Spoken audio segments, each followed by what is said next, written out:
Author's Press. Hi there, everyone. Welcome back to Book Buzz Hollywood, where we're giving you the latest and greatest in the literary world. My name is Nick, and I'll be your host for today. Today, we have a very special guest. This is Harold Weist. Today, we'll be going over his book, Jade Cross Book 2, Before the Adventure, part of the Jade Cross trilogy. Hello, Harold. Hello there. Can you tell us a little bit about yourself? I'm sorry. Can you tell us a little bit about yourself? Oh, yes. I'm a retired Marine. I had a regular tour and 2 temporary assignments in Vietnam, and I worked at a lot of security positions, nuclear security, industrial security, and retail security and things of that nature. Nice. And I've been retired for quite a few years and just trying to live the desired retired life. And I've dealt with, or rather I should say, I belong to several veteran organizations, and I've done work with some of them, and with one of them I brought a Field of Flags yearly event to Lebanon, Tennessee. Mm-hmm. So what inspired you to write the Jade Cross trilogy? Well, it started off just doing 2 and 3 little pages of various things that I had done through life. And I had done a couple of pages on a little incident that I had in Vietnam. And I kept going back to it and tweaking it. And the first thing you know, I had myself a prologue for book 3.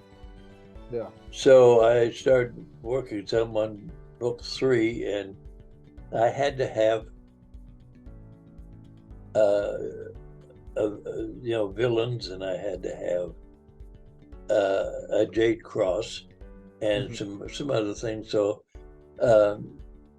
it ended up as I finished book 1, I knew what kind of adventure I had in book 3, and I wanted to have something to introduce some of the characters for book 3. Yeah. And I wanted to reflect on a couple things in life, like the prologue. Now, I actually been there, not during the monsoon season, but it's actual description of the district headquarters and where the regiments would set up their field headquarters and things of that nature.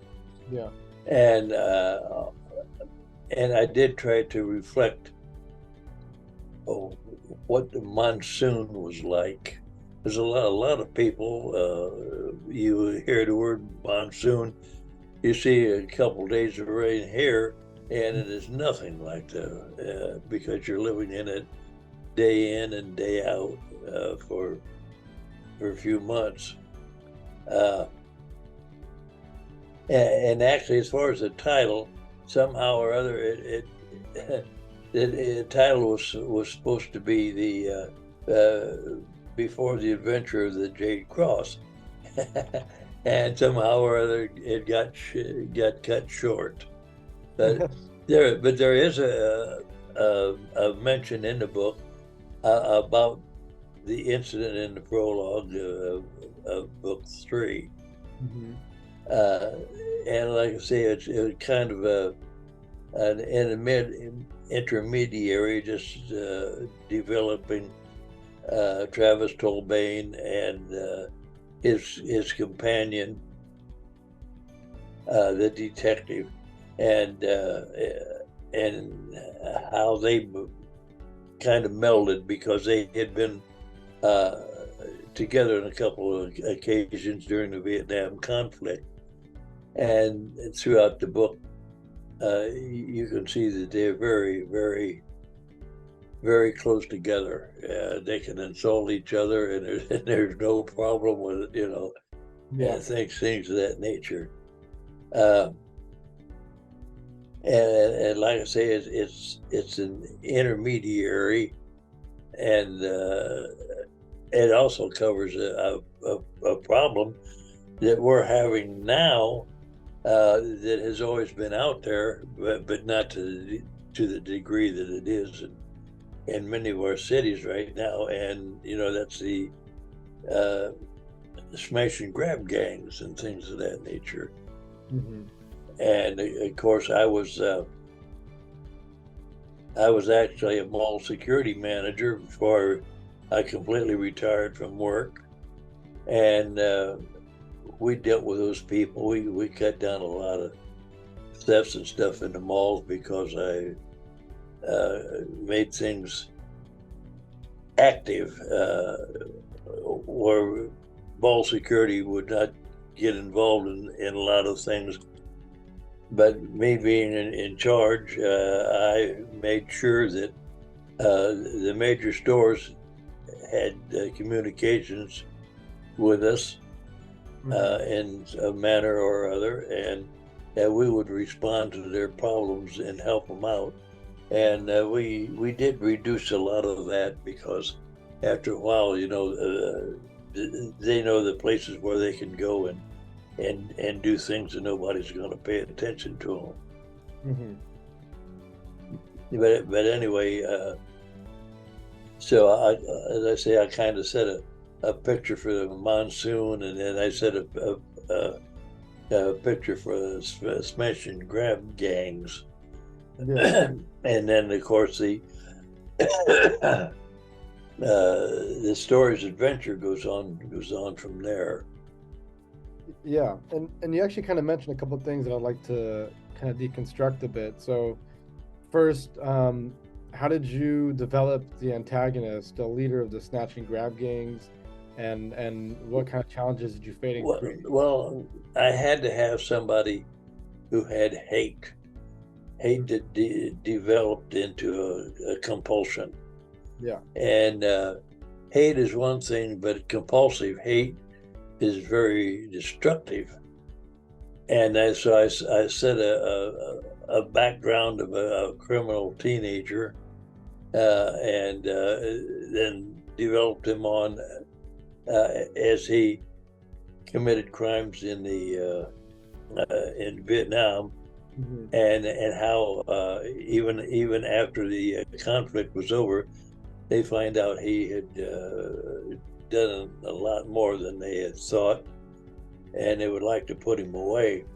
But this man just kept letting his hate for Travis Tolbane fester, because Tolbane caught him stealing from a Connex box during the monsoon season, and tackled him and shoved his face in the mud, and he didn't like that. And of course, he got kicked out of the Marine Corps, and he was kind of homeless and everything. He ended up in Nashville, and shoplifting and things of this nature, living on the streets, and finally he ended up with one of these smash and grab gangs, and he worked at things with his experiences, everything, and he became more or less overall leader of all the smash and grab gangs in Middle Tennessee. And like I say, somehow or other, he found out that Travis Tolbane was in Nashville. Now, one of your questions was, why did I check Mount Juliet in Tennessee for the story?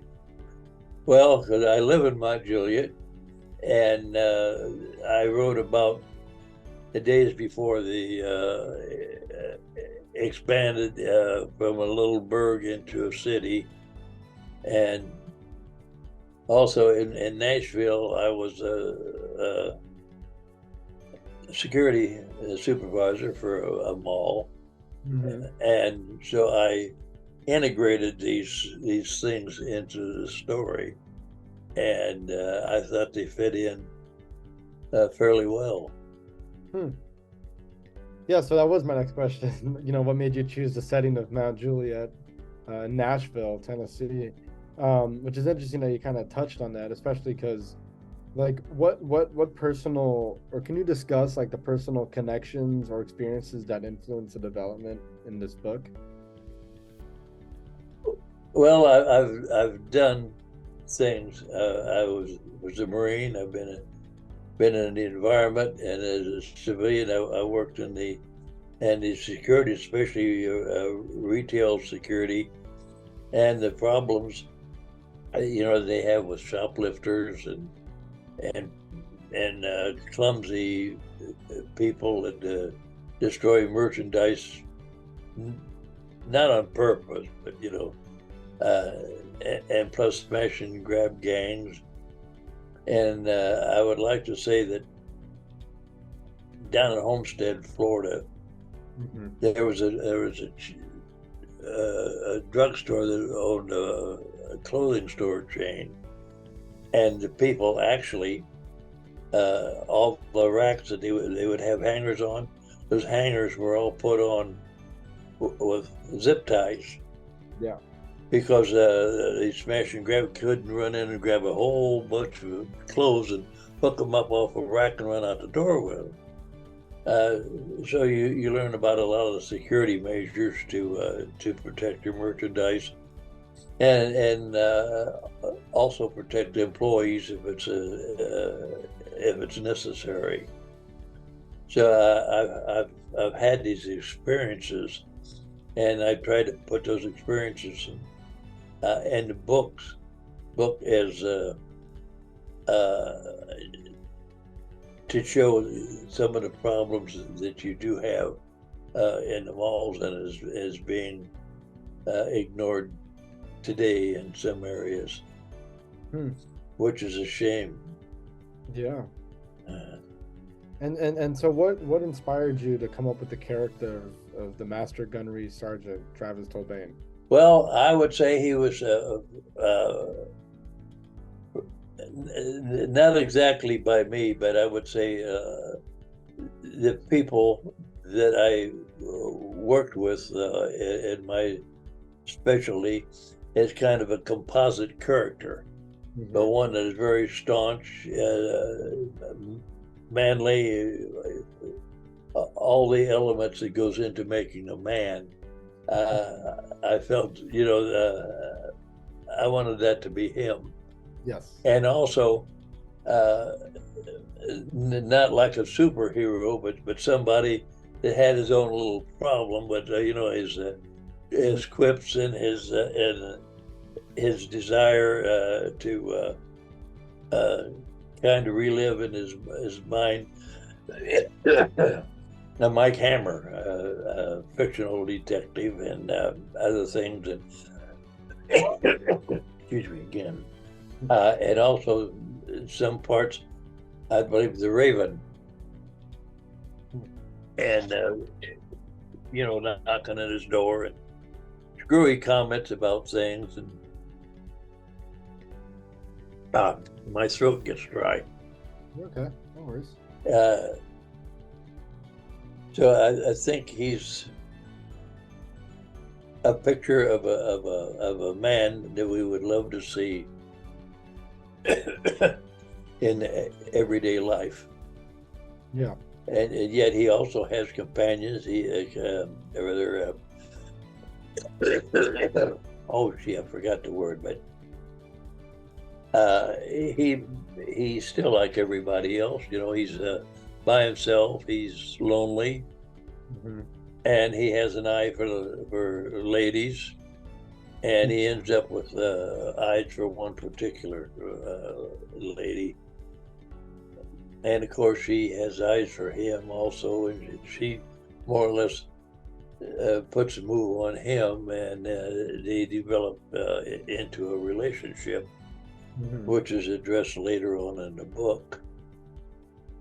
It's interesting here because you talked about how the antagonist, is also kind of like this lonely kind of male figure, and now you're also talking the same thing about Travis. So like conceptually, why did you make these two characters? How did you make them kind of in contrast and compare to each other?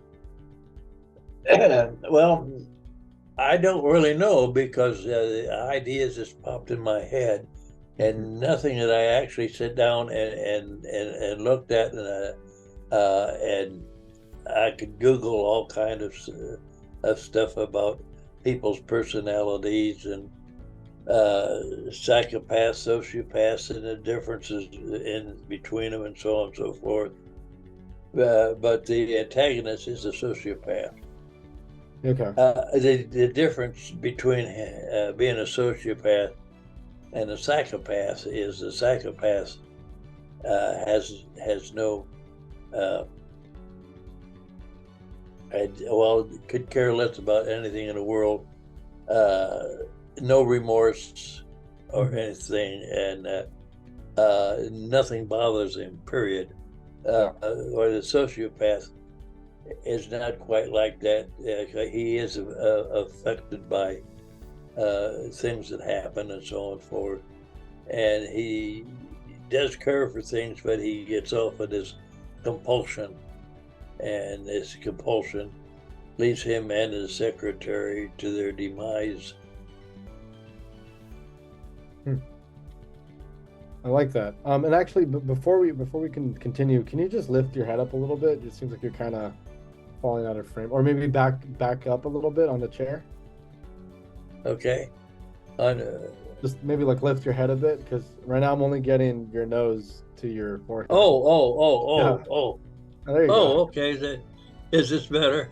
Yeah. I was just being comfortable. Okay. Are you still comfortable? Oh yeah.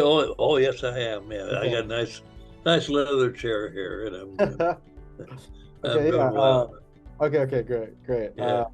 But yeah, anyways, so that was interesting. I found the two characters, just how they kind of related to each other, but also were so differential. Was pretty interesting. So thank you for elaborating on that. Yeah, they're opposites, completely opposite each other. Yeah. And they're the type that will always clash. Yes. Yeah. So you were kind of talking about how love kind of fueled this book, and how that was a big element of the story. So can you tell me a little bit about how the theme of love and danger in the book kind of plays out in the plot? Well, believe it or not, there's a lot of people who danger seems to follow them in their life. Some people can live a whole life and never really be in any type of danger, but yet you find somebody else that always end up, whether it's their fault or not, maybe in a fight or some kind of conflict over petty things and things of this nature. Or like Travis Tolbane, it seems like crime just comes after him all the time, bad things. But he's able to face everything because he's very, very strong, and he can set these things aside when he needs to, and have a clear mind on what he's doing with his job or whatever.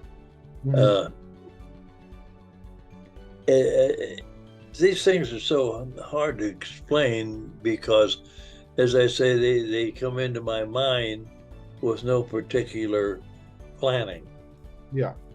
And sometimes I will put something down and I say, geez, I better go check that and make sure I'm correct, or something of that nature. But I said, it was nothing pre-planned. All I know is to start, I had to have a protagonist, I had to have an antagonist, and I wanted a kind of a love connection in there, and I showed a connection of some type with the headquarters Marine Corps, and showed you a little bit about how people respect each other in the Marine Corps, and the importance of gunnery sergeants.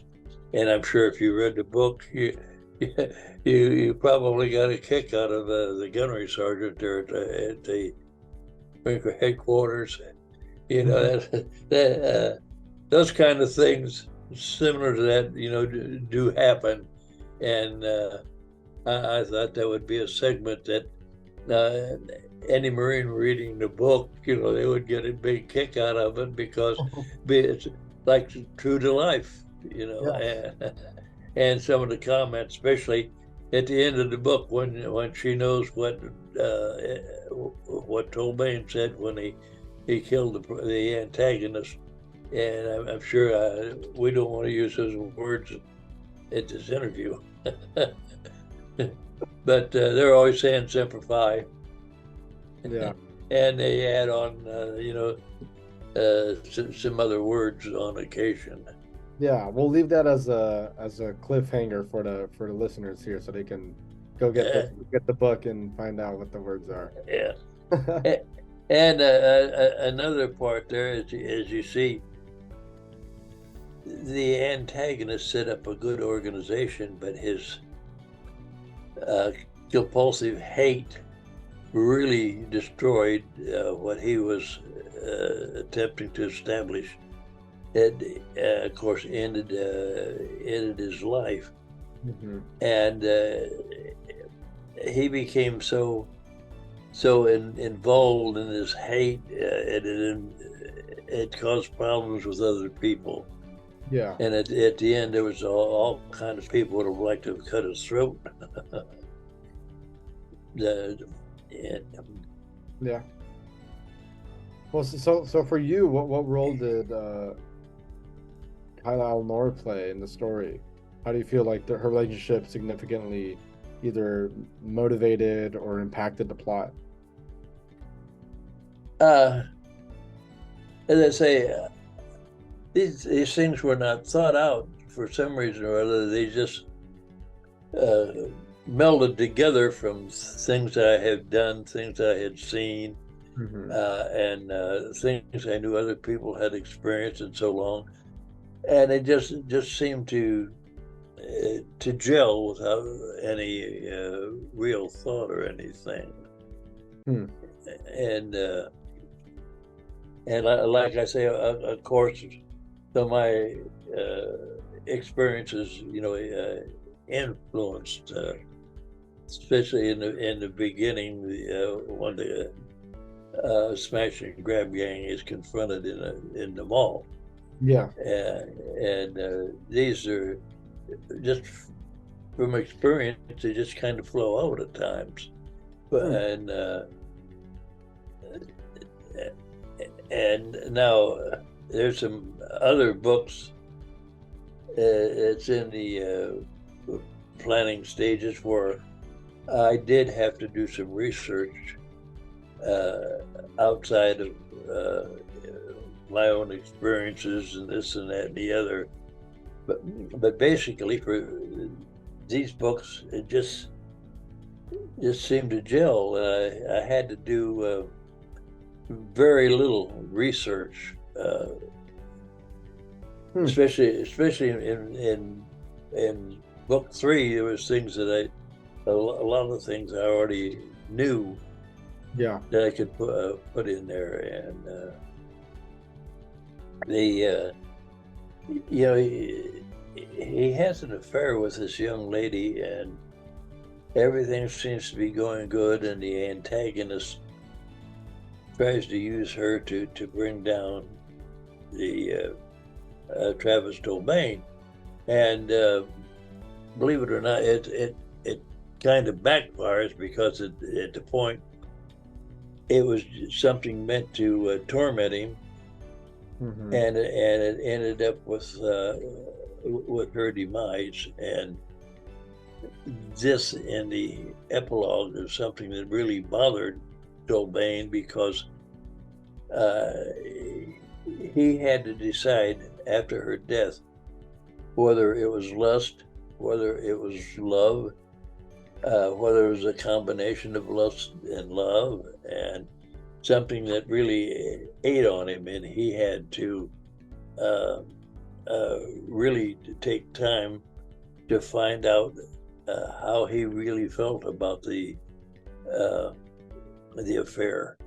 Mm-hmm. And it's something that was a great weight on his mind. And at the end, when he declares that he doesn't want to speak of it anymore, is his way of compartmentalizing the affair and everything, and the things that happened to her, and he would not allow that to bother him in the future. So, how did you find that you balanced the action and the suspense elements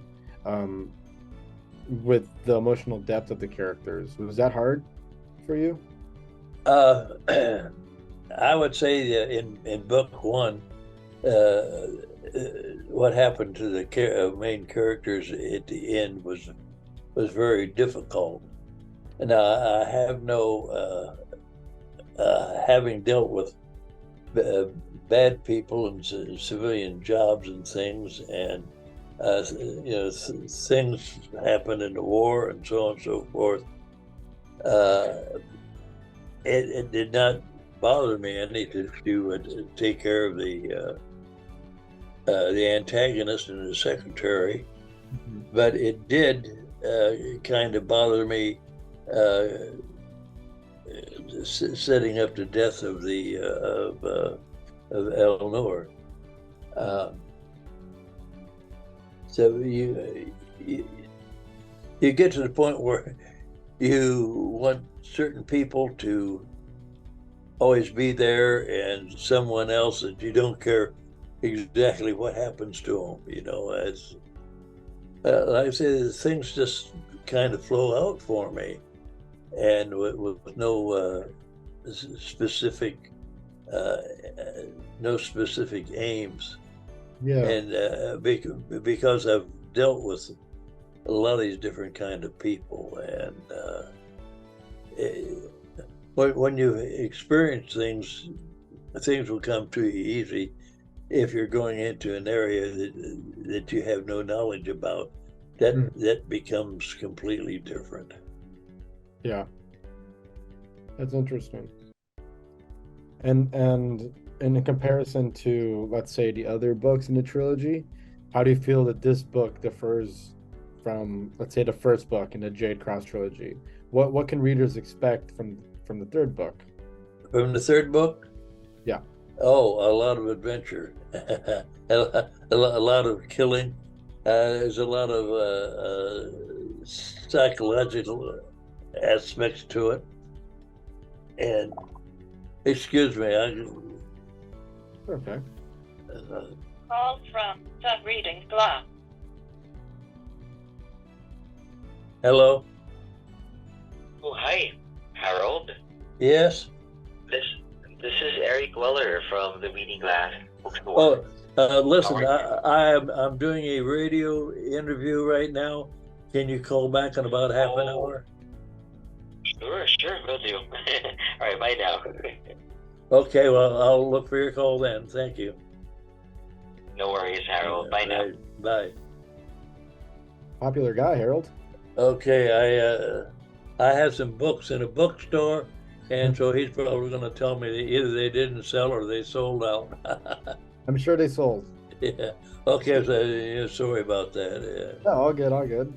So I'll just reiterate the question.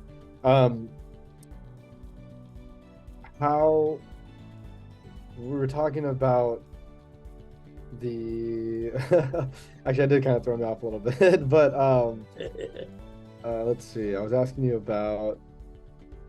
Oh, exactly. Can you just tell us what readers can expect between this book, the first book, and then the third book? Well, the first book ends at the end of the 16th century, and so we don't know what happened to the cross. Now there will be a reference in book 2 about this patrol they were on in book 3. Him and his companion, just a slight reference to finding the cross and reburying it. And then as you get into book 3, the prologue sets the stage for finding the Jade Cross. And of course, at the end of the book, by the end of the book, you know everything about what has transpired with the cross. Yeah. And but we'll get into that later. But there's not really a solid transition between the books. They can actually stand alone, and there's just a little reference at the end about what may happen in the future. You know, some little comment. You know, about they don't know what's going to be coming up, good or bad. You know. But I really liked the Al Noor character. She was kind of a firecracker in one way, and another way, she was a solid individual and had bad experiences, and she saw something in Travis Tolbane that she thought was the right man, and she more or less came on to him, and of course he had eyes on her because she was a very lovely Arab lady, and her demise likely destroyed Tolbane at one point. Yeah. So this is so interesting because you're writing from personal experiences, but also, you know, coming up with this creative, you know, storyline and all these characters. So can you just tell us a little bit about your writing techniques and you know, just like the strategies that you employed while you were writing this book?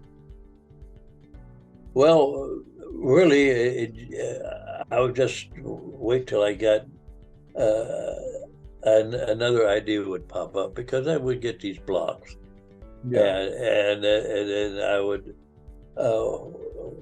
once an idea would pop up, then I'd have to go over that in my mind and try to get a picture of the characters and what is happening, and then I would try to type in what I can kind of see in my mind, which is actually kind of hard to do.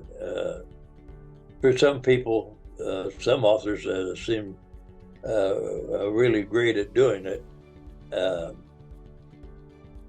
And I was not probably the greatest at doing it, but I just, you know, went with what I would perceive.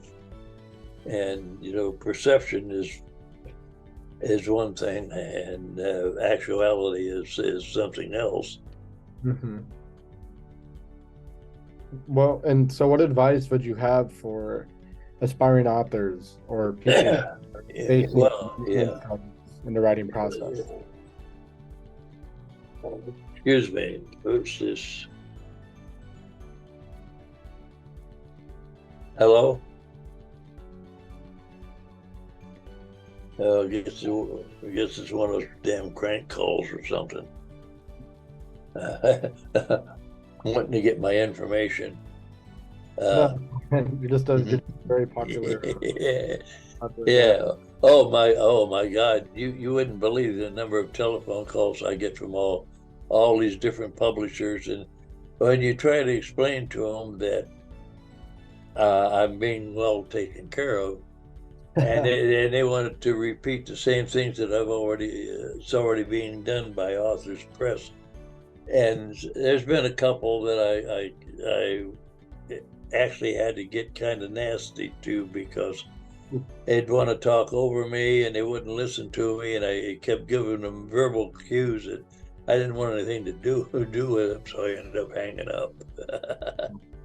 That's good that Authors Press takes care of you enough to the point where, Yes, I would recommend Authors Press to any new writer, and just to be aware of the dangers of these fly by-night organizations that just want nothing but their money. They set things up for you, but there's never any results from them. Yeah. It's the way they do it. It's kind of hard to prosecute them. Yeah.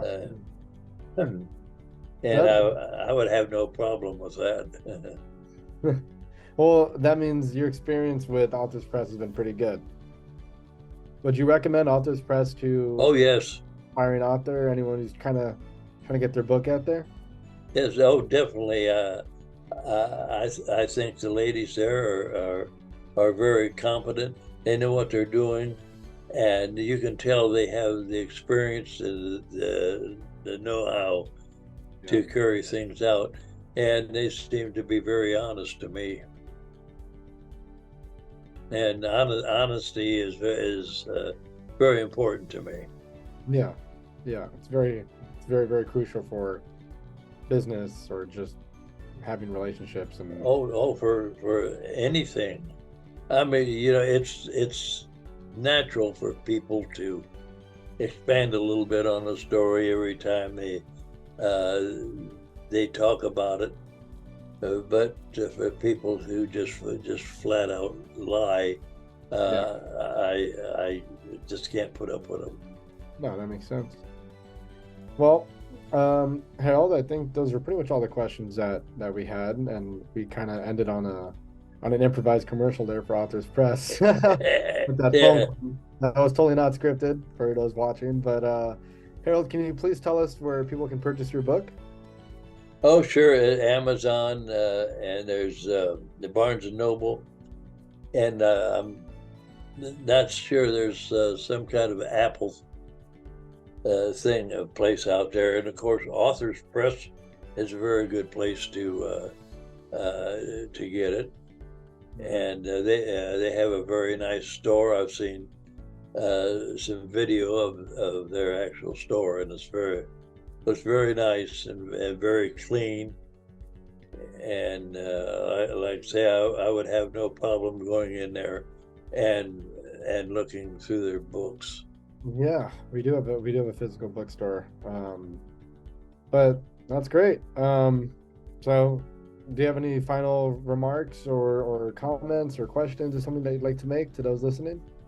Well, I could say Semper Fi to all you Marines out there, of course, leaving off some of the other words that we put with it sometimes.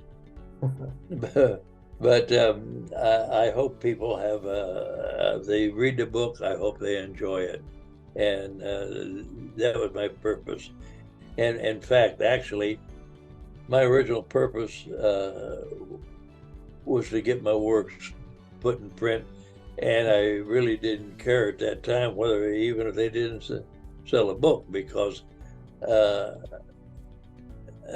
I could see something positive from what I believed in, and that was getting or rather something I desired once I started this, was to see the books in print and out there where people could purchase them and share the same kind of thoughts that I have when I reread them after they were published. Mm-hmm. Well, that's great. Well, there you have it. Thank you for those who tuned in. This is Harold Weist, author of Jade Cross Book 2, Before the Adventure, available on Amazon, Barnes & Noble, the Apple thing, and Authors Press. So if you would like a good book that kind of mixes history and love and adventure, this trilogy is the book for you. Harold, thank you so much for your time. You're welcome. We'll be I'm glad to be here. Yeah, and then I enjoyed it very much. No, of course, it was our pleasure. We'll talk soon regarding the third installment to the trilogy, but for now, thank you so much and have a good day. Yeah, you're quite welcome. You have a good day too. Thank you.